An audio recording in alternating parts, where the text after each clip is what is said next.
Hello everyone, my name is Bombshow. You're welcome to my channel. It's a Bombshow television. Musho my latest musho zviri kupisa zvega.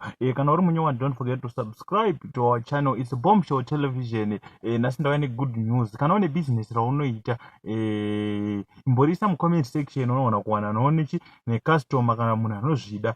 Kana une business raunoita ingoriudza mu comment section unoona kusanganochi nemhene. Tiri ku advertise mahara, tine ka promotion sezvo takapinda 7000 ma subscribers. Guys, ndokubigai makapenga. Ndimi munoita tirambe tichiendera kumberi tichaga ma latest. So ndisinganyanyi kupedza nguva. Kana uri munyowa ndinokuchingamidza nemufaro. Don't forget to subscribe to our channel. Ndisinganyanyi kupedza nguva. Let's get into today's story and don't forget to advertise your business with us. Number munozowana pa description ye channel kana kuti ndichadzisa mu comment section. Saka rega tipinde munyaya yanhasi. Right amana, kune nyaya iri kutenderera nyaya ya levels. Afunga tese tinomuziva ndeuyo ari apo wekuchilspot achishanda naFantani weyo levels ribe naFantani levels wacho. Nyaya pane nyaya iri kutenderera yemanudes nei manude pictures, but right pane latest chatawana panapa juzi iro rakanyorwa kunzi Brazzers.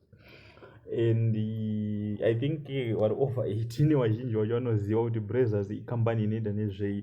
Kune vasingazive ikambani inoacta tingati muhora zvinonyadzisira because pamwe pane vana vadiki vanenge varipo vachinzwawo muchiona this video, but right ndo mamwe of mapictures ari kutenderera pasocial media right now achinzi levels pavidhiyo iri hatikwanisi hedu kuriburitsa panapa because munotikwadzisa neYouTube. Saka ndori kunzi akaburitsa bhoso rake asi guys hapakaiba. Saka right now hatichanyatsoziva. Tell us in the comment section, what do you think?